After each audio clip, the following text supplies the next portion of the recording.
É uma alegria mais uma vez estar aqui, ver vocês aqui. Eu só estou sentindo assim, uma leve assim, ausência aqui na frente. É porque assim, no fundo, vocês são boas pessoas, né? É isso aí. Deixa eu dar uma palavra de esclarecimento aos irmãos, principalmente a quem não tem ainda uma herança metodista. Deixa eu esclarecer. Vocês têm reparado que no último mês, algumas pessoas que não são comuns ao microfone, estariam aqui usando o microfone, abrindo culto, dando palavra de oferta, né? Irmãs, irmãos, adolescentes, jovens, porque a nossa herança metodista, ela entende que toda a igreja, ela é formada de reis e sacerdotes, e que não é o clérigo ou o pastor o suprassumo da quinta essência, mas que todos nós temos a oportunidade e a chance de crescer e servir ao Senhor. Por isso nós estamos proporcionando a oportunidade de pessoas desenvolverem seus ministérios e crescerem, até porque essa igreja pertence a um corpo com muitos membros, amém? Então, por isso que você tem visto e vai continuar vendo pessoas desenvolvendo seus ministérios aqui, através deste ato. Hoje nós vamos continuar a terceira série, ou a terceira palavra da série A Noiva. E eu tenho louvado a Deus pelo fato de que a palavra que Deus tem colocado ao meu coração sempre tem, nos últimos dias, confirmado, ou sendo confirmada com a ministração da adoração.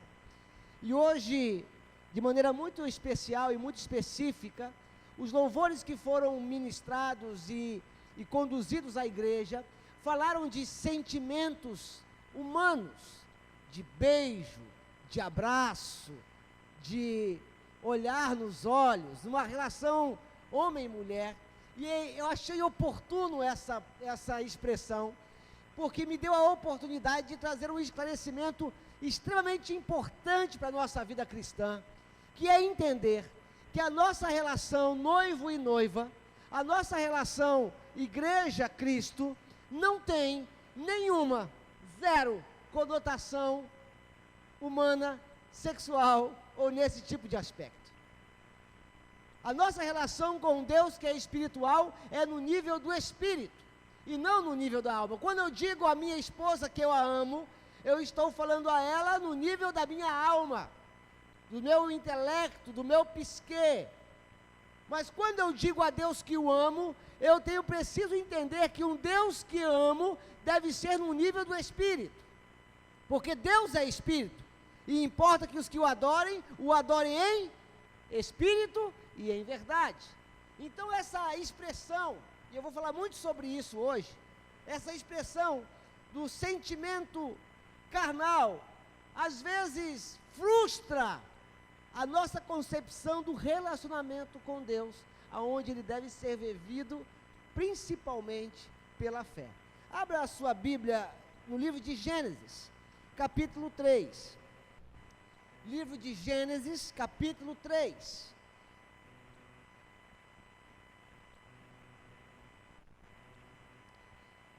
Versículo de número 8. Capítulo 3 de Gênesis fala sobre a queda do homem. Versículo 8 diz assim: E eles ouviram a voz do Senhor Deus, andando pelo jardim no frescor do dia. E Adão e a sua mulher se esconderam da presença do Senhor Deus entre as árvores do jardim. Agora eu quero que você dê um salto para o capítulo 24 de Gênesis. Capítulo 24 fala sobre a história de Rebeca, quando Rebeca foi descoberta para casar-se com Isaac por um servo de Isaac. E no versículo 24, ou versículo 58 do capítulo 24, diz assim, palavras do pai de Rebeca: E eles chamaram Rebeca e lhe disseram: Tu queres ir com este homem? E ela disse: Eu irei. Vamos orar mais uma vez? Bendito Deus, somos dependentes da tua voz, dependentes do teu falar, dependentes do teu Espírito Santo, que esquadrinhas o nosso interior, que conhece o mais profundo do nosso ser e que sabe a maneira exata de falar ao nosso coração. Que o Senhor, nessa noite, de maneira especial e esclarecedora, bote luz, traga luz sobre a revelação da tua palavra, de maneira que possamos sair daqui com um posicionamento de fé no que se refere ao nosso relacionamento contigo. Que o teu Santo Espírito encontre em nós liberdade para falar e que o nosso coração esteja aberto para compreender a tua boa, agradável e perfeita vontade. Nós oramos em nome de Jesus. Amém. Meus irmãos, o capítulo 3 de Gênesis, que fala da queda do homem, fala no versículo 8, num momento muito especial, no momento onde Deus, como de costume, descia ao jardim para se relacionar com o homem. Ele descia ao jardim para falar com o homem, para estar com o homem, para manter comunhão com o homem. Por isso, quando eu leio que mesmo o homem, depois de haver caído, e Deus o sabia disso, Deus sabia disso muito bem, Deus desce para falar com o homem. E o texto que eu li, na versão King James, que é a que eu acompanho, diz que eles ouviram a voz do Senhor Deus andando pelo jardim. E quando eu leio que eles ouviram a voz de Deus andando pelo jardim, eu começo a considerar a possibilidade de Deus estar andando pelo jardim, chamando a voz, o nome de Adão com a sua própria voz, dizendo: Adão, Adão, cadê você? Adão, cadê você? Porque eles ouviram a voz do Senhor. E a primeira coisa que eu aprendo quando eu leio isso, é que Deus, Ele tem o interesse em descer para ter comunhão conosco. Quando nós falamos do relacionamento entre Deus e a igreja, entre o noivo e a noiva, saiba de uma coisa: a iniciativa, quem tomou foi o noivo. Ninguém vai chegar a Deus se Ele primeiro não chamar. E eu quero dizer para você uma coisa: Ele já chamou você, Deus já procurou você, Deus tem procurado você. Não importa se você está ou não na mesma condição de Adão e Eva, o que importa é que Ele desceu para ter comunhão com você. A segunda coisa que eu entendo nesse texto é que Ele também desce não somente para ter comunhão, mas Ele desce para restaurar o homem. Ele desce para restaurar a sua noiva, para restaurar a sua criação, porque o texto nos faz supor que Ele já sabia, pela sua onisciência, que o homem havia caído. E esse Deus Santo se propõe a descer como de costume, não somente para manter comunhão, mas para restaurar. E a segunda coisa que eu aprendo, que Deus não somente quer você aqui, mas Ele quer você aqui completamente. Ele quer você aqui inteiro. Ele quer você aqui todo. Ele quer você totalmente para Ele. Ele não quer só o seu corpo. Porque tem pessoas que pensam que mortificar a sua carne ou enfraquecer a sua carne estão agradando a Deus. Ei! A carne não foi feita para ser enfraquecida. A carne é para ser morta. Porque quando o espírito está forte, a carne fica fraca. É matando a carne. É aniquilando os desejos da carne. Tem gente que pensa que é só com as emoções que adora a Deus. Apenas com a lágrima, com o sentir. Só que o nosso sentir também é enganoso. Porque dependendo da lágrima que corre na presença de Deus, é mais lágrima de frustração do que um coração quebrantado diante dEle. Por isso, o Deus que desce para manter comunhão conosco, Ele nos quer completamente para Ele. Deus não quer você pela metade. Assim como a gente, quando procura alguém para casar, não quer alguém pela metade. A gente quer que alguém cuide-se. A minha esposa sempre fala para eu me cuidar, para eu dormir cedo. Ela sempre fala para eu passar protetor solar. Ela é doida que eu faça botox para tirar as minhas rugas. Ela quer que eu me cuide para ela. mas ela não quer apenas que eu apareça bonito para ela, mas ela quer que eu pareça também apaixonado por ela. Ela quer que eu a ame. Ela quer que eu a contemple, que eu esteja completamente apaixonado por ela. Mas ela não quer apenas que eu me cuide, que esteja apaixonado, mas ela quer que eu seja o sacerdote com ela. Ela quer que eu faça uma ligação entre Deus e a nossa família. Ela quer também um laço espiritual, de unidade, de amor e de santidade. Ela me quer todo para ela. E a relação de Deus conosco também é que nele seja todo nosso, mas que nós sejamos todo dele também. E nesse contexto, capítulo 24 fala quando Isaac sente o desejo de se casar e pergunta e pede um conselho ao seu pai, e seu pai fala: olha, vai lá nos meus parentes e procura uma mulher lá. Você deve conhecer a história de Rebeca e de Isaac, aonde o servo de Isaac vai até a parentela de Abraão e lá escolhe uma moça que estava à beira de um poço pegando água. E aquele servo de Isaac leva os camelos, aquela menina dá água para aqueles camelos, e ele também se apresenta e diz que está procurando uma mulher, uma esposa para o seu senhor. Ela leva ele para sua casa, e lá ele conversa com o pai de Rebeca. E nessa conversa com o pai de Rebeca, eles entendem, capítulo 24, eles entendem que há sinais de Deus naquilo. E aí o pai de Rebeca faz uma pergunta muito interessante no versículo 58. Tu queres ir com este homem? Tu queres se casar com ele? Tu queres ir com este servo para que ele de fato te apresente a Isaac e ali você se torne uma só carne com aquele Isaac? Você quer de fato fazer parte daquela parentela? E ela disse: eu irei. A decisão da mulher em seguir aquele ao qual o Senhor mandou que a escolhesse, sabendo que ela iria se casar com outro homem. Veja, ela conhecia Isaac talvez da sua parentela. Ela não tem aqui o mínimo de intimidade com Isaac. Eu não sei se ela chegou a ver Isaac, mas ela decidiu ir. Ela percebeu os sinais de Deus que garantiriam que aquele casamento era propósito de Deus. E aqui eu trago sobre a reflexão daquilo que nós cantamos e do grande problema que nós vivemos nos nossos dias, desse relacionamento entre o noivo e a noiva. Eu quero que você entenda que a Bíblia diz que o justo viverá pela fé. E a fé, de acordo com Hebreus capítulo 11, é a certeza das coisas que não se... e a prova daquilo que se espera. Ora, você não vê, você não apalpa, e pasmem, nem sempre você sente. O grande mal do século, hoje, entre nós cristãos, está no significado da palavra felicidade.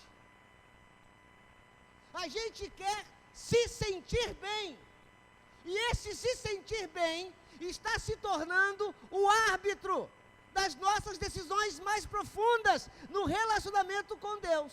Então, se a gente se sentir bem, podemos fazer qualquer coisa, que o importante é ser feliz. Então, se nós viemos a uma reunião de oração, e eu não sentir um arrepio, e eu não sentir uma lágrima, e eu não me sentir confortável, eu questiono se Deus está ali. Eu questiono se essa palavra é de Deus ou não. Mas a Bíblia diz que o coração do homem é enganoso e que os nossos sentimentos nos traem. Por isso, Deus quer nos levar a um relacionamento no nível do Espírito. E nível do Espírito nem sempre é similar àquilo que a gente sente. Você acha que lá no Getsemane, Jesus, levando sobre si todo o nosso pecado, orando, angustiado, estava se sentindo bem? Na cruz, ele estava se sentindo confortável. Na verdade, Jesus, na cruz, nem a presença de Deus estava sentindo. Pois ele mesmo disse: Deus meu, por que me desamparaste? Porque a nossa vida, nós que buscamos ser homens espirituais, mulheres espirituais, não pode ser fundamentada sobre aquilo que a gente sente, mas sobre aquilo que nós cremos. Se é verdade que o justo viverá pela fé, nós primeiro cremos, para que depois possamos sentir, não é o contrário. Por isso que há uma frustração quando a gente canta sobre o beijo, sobre o abraço. Isso é tão sério, que nós anulamos muitas vezes, de maneira inconsciente, o sacrifício de Jesus por nós na cruz, porque a gente não está sentindo. Isso é tão sério. Quem concorda comigo aqui, que Deus é Espírito, levanta a mão. Se não concordasse comigo, você não estava concordando com a Bíblia, que a Bíblia diz isso expressamente. Deus é Espírito. Imagine só, se Ele é Espírito, quem concorda comigo que Deus é Pai, levanta a mão. E às vezes, nós levamos toda a nossa frustração, ou argumentamos que a nossa frustração é decorrente da ausência do nosso Pai carnal. E quando nós dissemos, depois do novo nascimento, depois que conhecemos a Cristo, depois que nos entregamos a Ele, depois que nossa vida foi para Ele, depois que entregamos todo o nosso ser a Ele, dizemos: olha, eu continuo frustrado porque eu não tive pai. Eu estou dizendo, eu não reconheço você como pai, porque eu vivo no nível da alma. Eu quero o acalento da alma, eu quero sentir o abraço no nível da alma. Mas eu quero dizer para você que Deus é Espírito, e traçar este caminho é um propósito que deve ser decidido pela noiva. Tu queres seguir este homem? Nós, como noiva de Cristo, devemos nos posicionar: sim, eu irei traçar o caminho de me tornar um homem segundo o coração de Deus. Eu me tornarei essa noiva que Ele quer, eu me tornarei essa noiva que Ele espera. Ora, mas Rebeca não conhecia Isaac, Rebeca não tinha visto Isaac, assim como nós nunca vimos a Deus. Mas nós sabemos, por uma revelação do próprio Espírito de Deus em nós, que Cristo é o melhor que pode se chegar até nós. Se você não entende que Cristo é o melhor de tudo, é porque você continua ainda no nível da alma, porque a Bíblia também diz que o Espírito de Deus testifica com o nosso espírito que somos filhos. Veja, não é o Espírito que testifica com a nossa alma, com os nossos sentimentos, é com o nosso espírito. Por isso que o Senhor Jesus é digno de adoração, independente das circunstâncias, porque a circunstância torna volátil, torna sensível e variável as nossas emoções. Tem dia que você chega aqui na igreja feliz da vida, paz do Senhor, pastor, que maravilha. Tem dia que você chega com cara de sei lá. Tem dia que o dia não foi bom. Tem dia que você está tão chateado que você diz bem assim: vê se é só o que acontece comigo, hoje eu não vou nem para a igreja. Por quê? Porque eu não estou bem. Isso é postura de quem vive no nível da carne, no nível da alma, que é conduzido pelos seus sentimentos e não conduzido pela fé.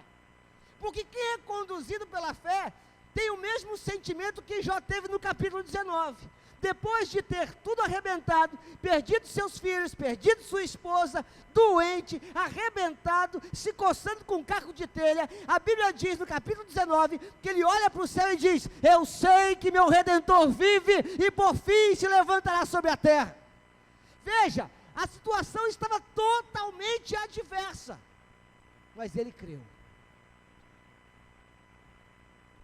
E é justamente o relacionamento do noivo com a noiva, no nível espiritual, ele não se dá em outra dimensão, senão na dimensão da fé.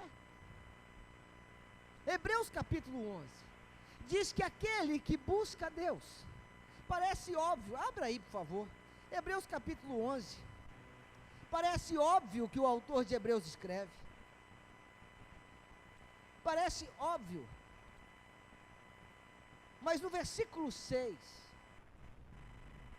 é o óbvio que tem que ser dito e que às vezes as evidências da nossa prática não demonstram que nós sabemos disso.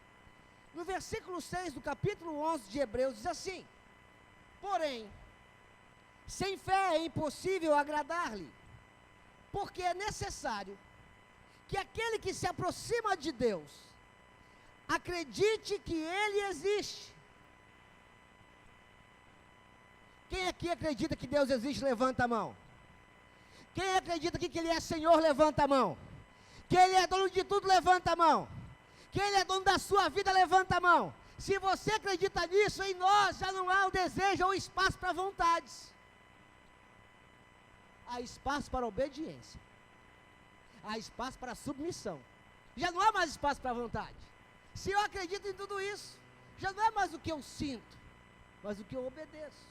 E diz mais, sabendo que Ele existe, acreditando que Ele existe e que é galardoador ou presenteador daqueles que diligentemente o buscam. Quando a Bíblia se refere de nós buscarmos a Deus, não se iluda, que Deus não está escondido. É a consciência de que Ele tomou a primeira iniciativa, como lá no Éden. Ele veio primeiro. Ele procurou primeiro. Ele buscou primeiro. Aliás, Ele busca você o tempo todo. Ele fala com você o tempo todo. Olha, hoje pela manhã, quando eu acordei cedo, vocês sabem que eu acordo cedo? Eu tento acordar as galinhas. Antes que o galo cante, eu já estou cantando no ouvido da galinha, do galo. Aliás, eu nem sei se galo tem ouvido. Eu sei que ele não tem orelha, mas deve ter ouvido, não é possível. Mas quando eu acordei, já era por volta de 6 horas, 5 e pouco, o sol estava começando a nascer. Aquela alvorada começando a acontecer. E eu tive o privilégio de olhar o céu colorido, parte rosa, parte azul, parte amarela, e eu disse: uau, Deus, como Tu és um Deus lindo. E é como se Ele dissesse para mim: eu pintei isso só para ver você acordando. Ele preparou isso, o mesmo céu que Ele preparou para mim, naquele horário, Ele preparou para você. Mas se você não viu, provavelmente você estava dormindo. E dormir não é pecado. Dormir é bom. O problema é quando nós vivemos dormindo. Vivemos numa condição de sonolência, não percebendo os sinais, não percebendo a sua revelação, não percebendo a sua busca, não percebendo o seu falar. Sabe por que a gente não percebe? Porque a gente quer sentir. Eu não estou sentindo. E às vezes o arrepio que a gente tanto valoriza tem pouca coisa a ver com Deus. Eu sou um pastor pentecostal, me considero pentecostal, eu acredito em língua estranha, eu acredito em profecia, em dom de curar, eu acredito em tudo isso, mas eu acredito que essas manifestações, elas vêm acompanhadas necessariamente da transformação da vida. Eu não acredito de gente que rodopia, que fala em língua, que fala em mistério, que fala 800 mistérios de Jeová, a língua dos querubins, dos serafins, dos surubins, dos curumins, todos os mins, e ele continua com uma lata vazia, que faz muito barulho, mas que não tem uma vida transformada pelo Espírito. Não foi adornado como noiva. Apenas vestiu uma veste superficial, por fora. Eu não sei se você sabe, quem aqui já se casou, levanta a mão. Mulheres que se casaram. Eu tenho certeza, irmã, você que casou de véu e grinalda, que comprou o vestido. Eu tenho certeza que você se preocupou com o vestido, mas que você de acordo com as suas condições, deve ter tomado um banho de lua. Chama assim banho de lua? Descolorir os pelos, fazer uma esfoliação, deixar a pele macia. Já pensou? Se o marido, se o noivo casa com a noiva, e ela está linda, entra linda de vestido, entra maravilhosa, toda maquiada, e quando chega na hora da intimidade, ele vai tirar o vestido da noiva, e descobre que ela está toda suja, perebenta, fedida. Desembrulha o pacote e o presente está estragado. E é esse o cuidado que o Espírito Santo de Deus tem com a sua noiva.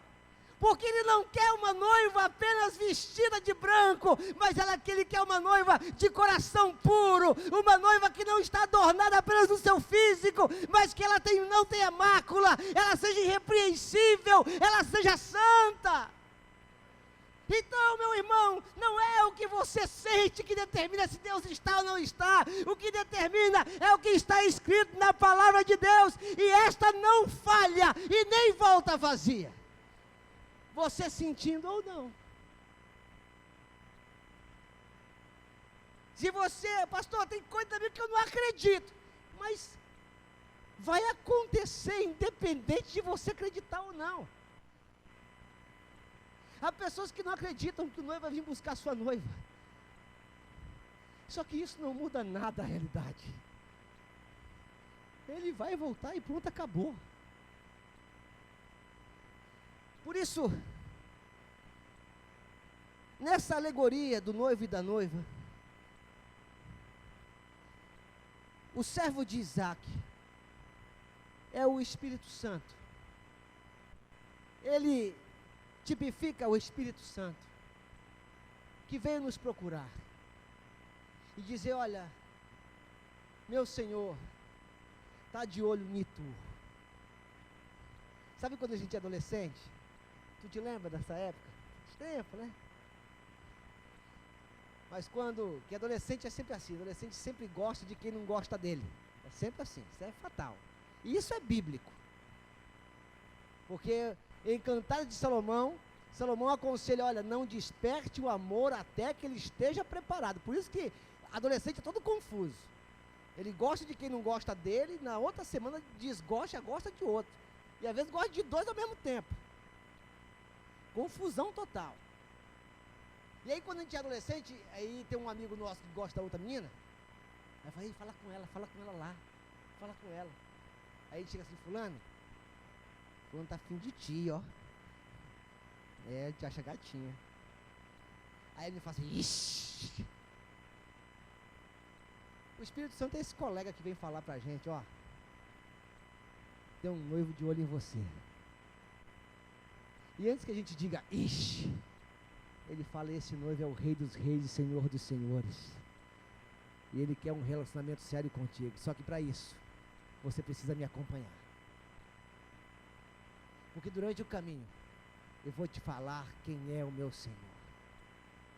Durante o caminho daquele servo com Rebeca, ela começou a perguntar, imagino eu, como é que ele é?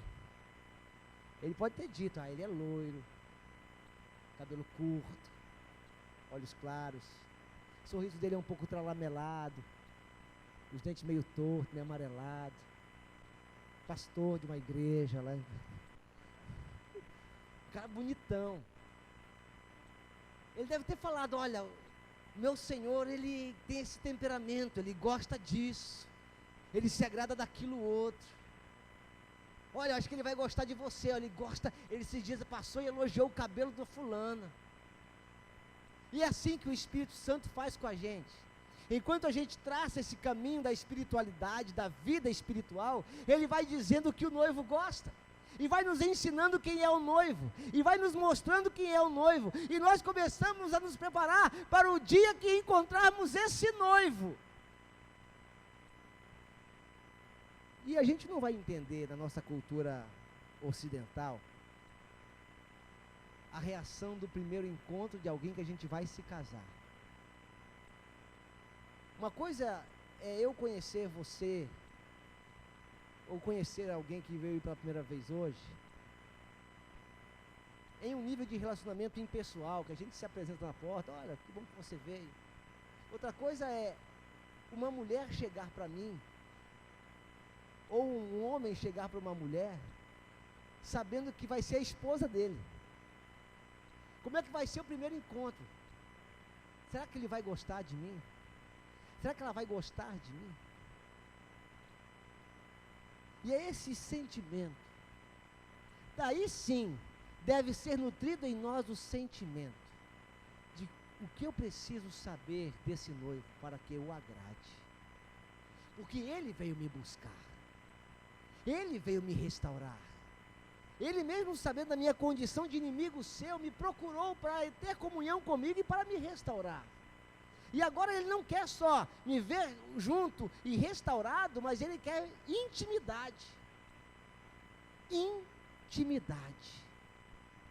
E quando eu me refiro a intimidade, eu me refiro na mais profunda intimidade, que a tipologia, que a alegoria, noivo e noiva podem ter, se é que você me entende. Você me entende? Entendeu? Sim ou não? Vocês estão vivos aqui? É isso que você está pensando. E é nesse fascínio que o Espírito de Deus traz sobre nós o que nós chamamos de gozo no Espírito. É a satisfação de que Ele nos completa. E esse Ele nos completa é uma experiência vivida na fé e não no sentimento. Por isso que a decisão de seguir o moço, conforme capítulo 24 de Gênesis, deve ser consciente. Você vai seguir esse moço? Rebeca disse, eu irei. Então, se você vai seguir o moço em busca do noivo, digne-se de seguir o moço de verdade. O moço vai dizer, olha, o Senhor não se agrada do seu temperamento. Você não vai dizer, mas eu não sinto que tenho que mudar. Não tem que sentir. Você descobriu que ele não gosta, pronto, muda. Olha, o Senhor, é só uma alegoria que eu vou falar aqui agora, tá? Por favor, não confunda isso com doutrina, pelo amor de Deus. O Senhor não gosta do seu cabelo espetado, Jefferson. Mas é que eu não estou sentindo de cortar. Não tem sentido de cortar. Se você o ama, se você decidiu segui-lo, rapa. Brincadeira, só um exemplo. Que o Espírito Santo precisa ter espaço para trabalhar em nós. Não dá apenas para a gente conhecer a Jesus e ser feliz no nível da igreja. E estar aqui porque a gente se sente bem. Irmão, nem sempre Deus vai nos fazer nos sentir bem, porque Deus vai nos confrontar com o nosso pecado. Deus vai nos confrontar com as nossas mazelas. Deus vai incomodar a gente, como às vezes até como uma pedra no sapato, vai ficar ali, ó. Pastor vem e fala, você vai na rua, alguém fala, você vai na venda, alguém fala, vai no mercado, alguém fala a mesma coisa. Que droga! Parece que é um sinal. Deus vai falar, vai te incomodar, vai te trazer conflito. Porque não é só se sentir bem. Porque quando a gente vive na carne, o que nos faz sentir bem é pecado. E aí quando a gente vive no pecado, a gente esquece Deus. Porque a gente quer o quê? Ser feliz. Não importa, desde que você seja feliz. Seja o que você quiser. Seja homem, seja mulher, seja bi, seja tri, seja poli, desde que você esteja feliz. Não é assim que a Bíblia fala. A Bíblia diz que Ele merece toda a nossa entrega. Ele merece todo o nosso ser. E se Ele nos chamou para casar com Ele, devemos nos entregar totalmente a Ele, ainda que isso nos traga algum desconforto. Eu pergunto a você nessa noite, você vai seguir esse homem? Então deixa ele tratar com você.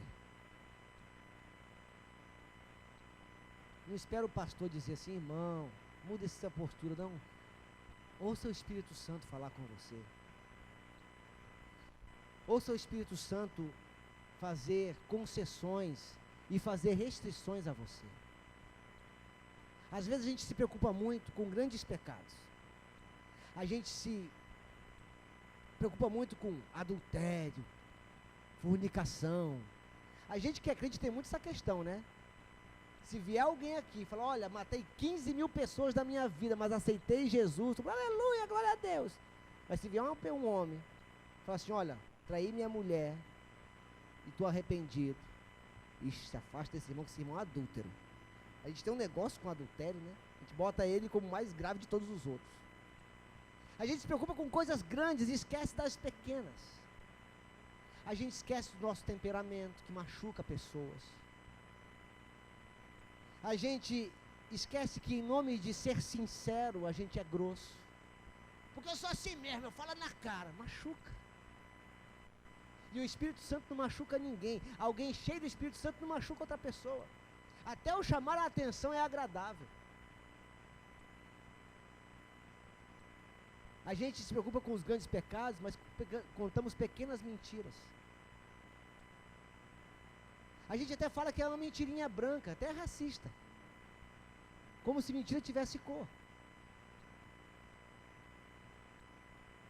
Às vezes a gente se preocupa com os grandes pecados, mas a gente é glutão. E a gente se orgulha de ser glutão. Sou crente come mesmo. Isso é um pecado. A gente vive por sentimento, julga pessoas por sentimentos. Sim, a gente julga. A gente julga por aquilo que a gente vê. E mal se preocupa em o que aquela pessoa passa.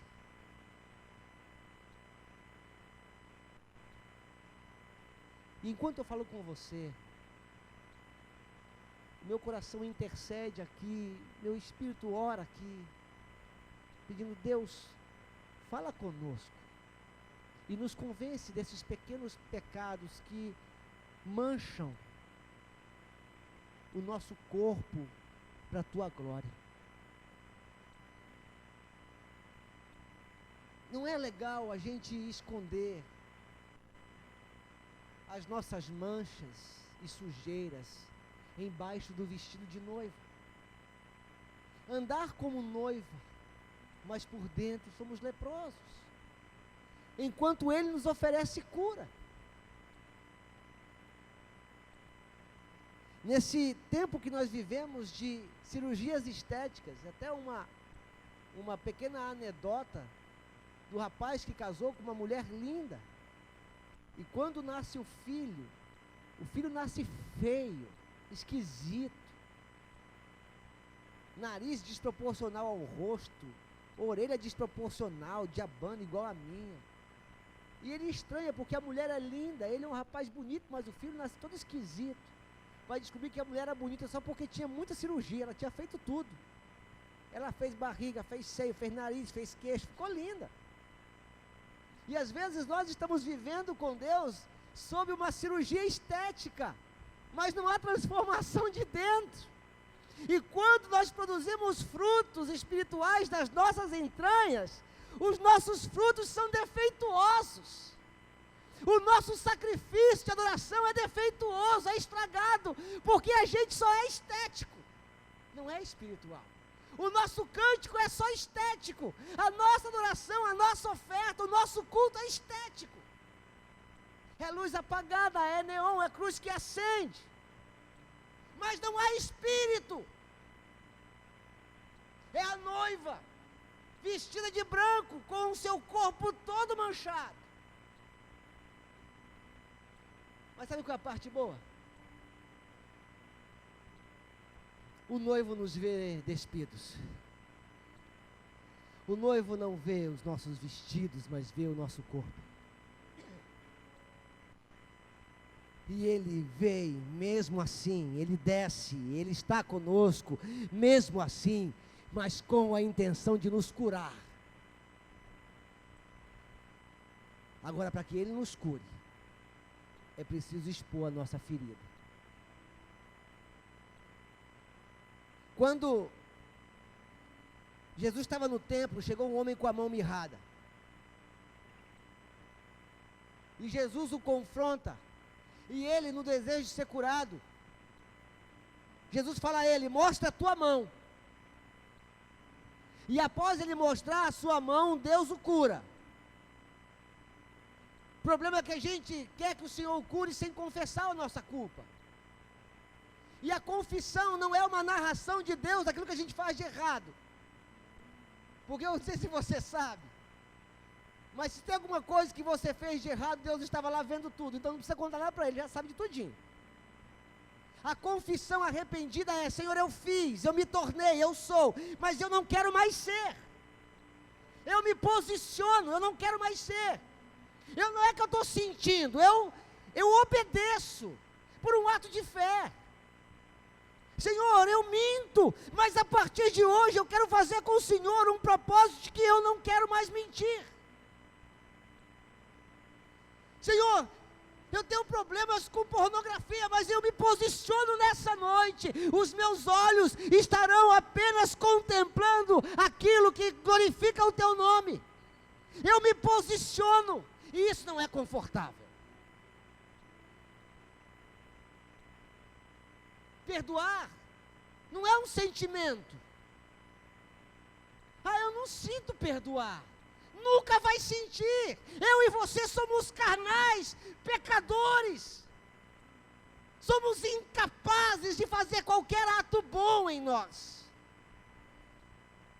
Mas se pela fé, se o justo viverá pela fé, podemos fazer aquela oração que Jesus nos ensinou: Senhor, perdoa as minhas dívidas, assim como eu perdoo aos meus devedores. E eu me obrigo, em fé, a perdoar os meus devedores. Perceba que não é sentimento, é fé. O justo viverá da fé. Você pode se colocar de pé? De pé não, em pé, está todo mundo com o pé aí, né? Ninguém deixou o pé em cá. É em pé.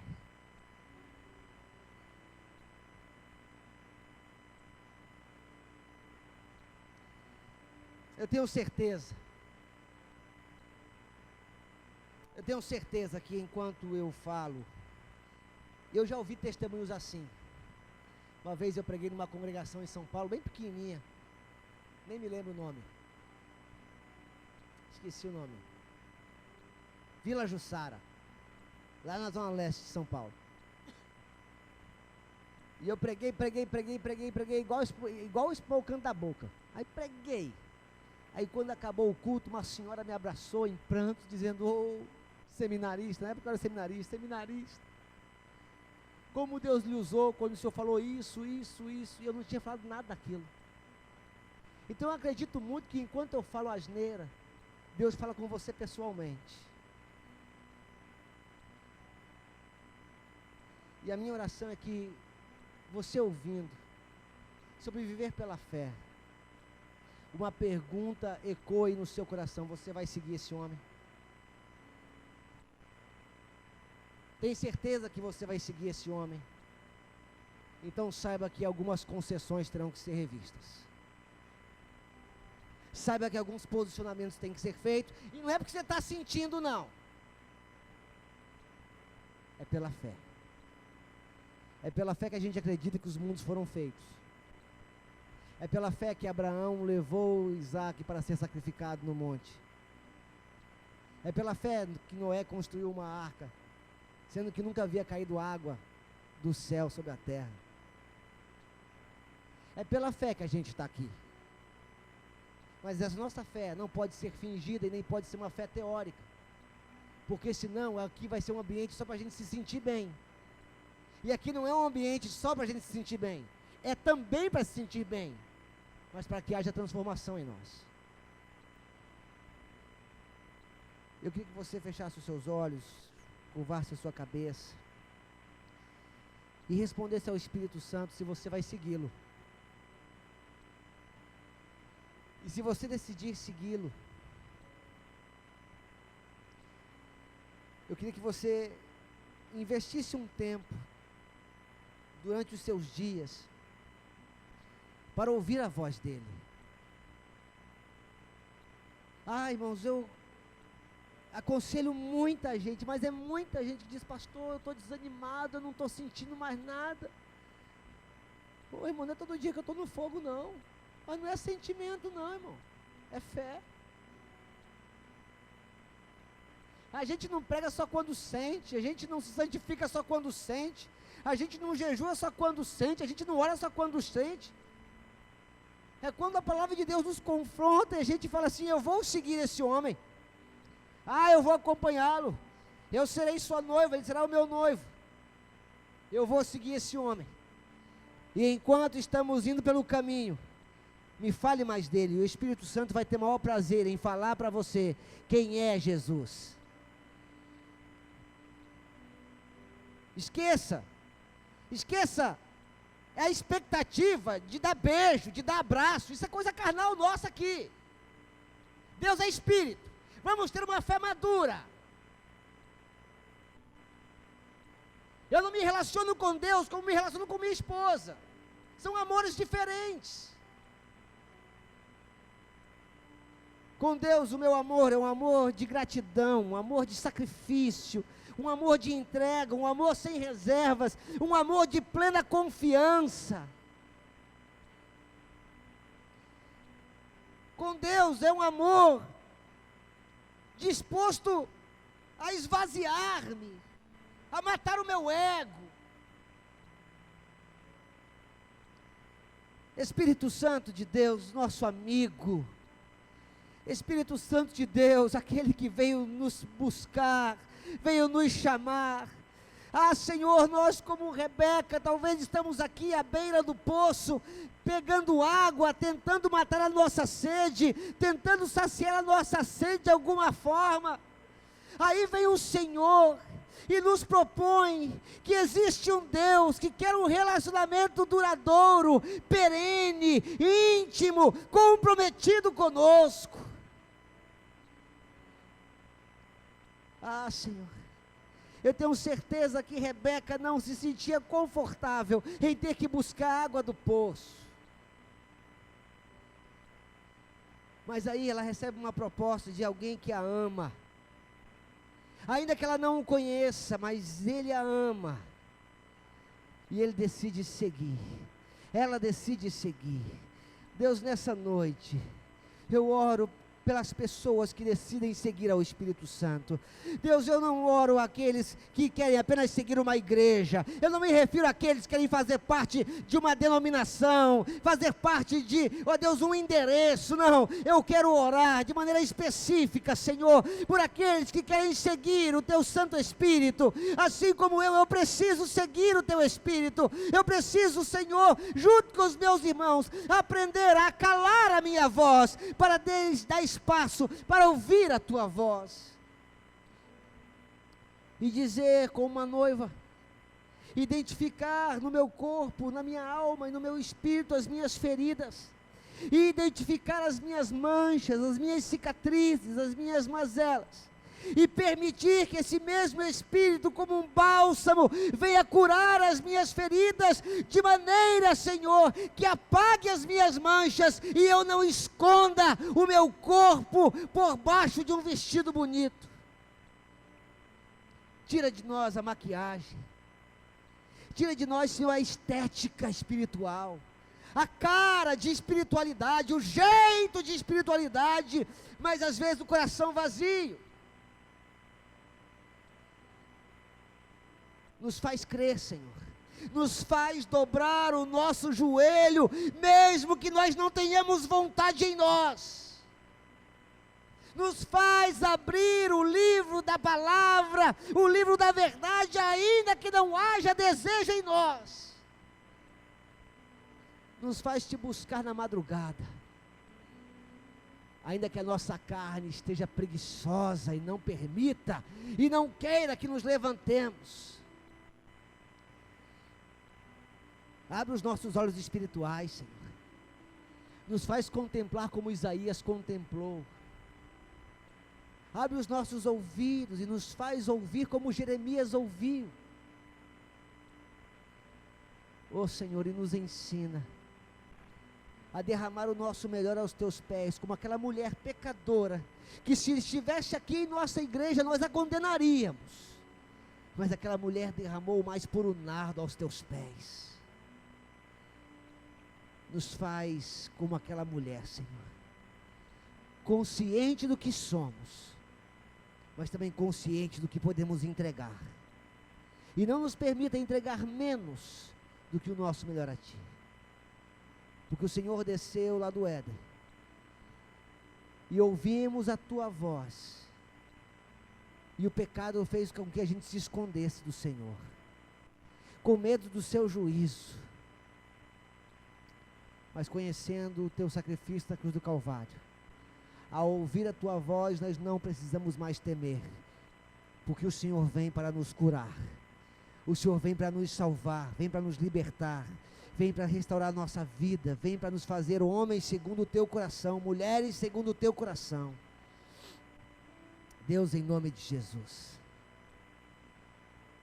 que venhamos a buscar em Ti a estatura de varões perfeitos, homens e mulheres espirituais, que tomemos decisões firmes, decisões sérias da Tua presença, não titubeando entre dois senhores, mas escolhendo, se irei, irei, se ficar, ficarei, mas que sejamos firmes naquilo que o Senhor nos conduzir. É a minha oração, Senhor, nessa noite, em nome de Jesus, amém.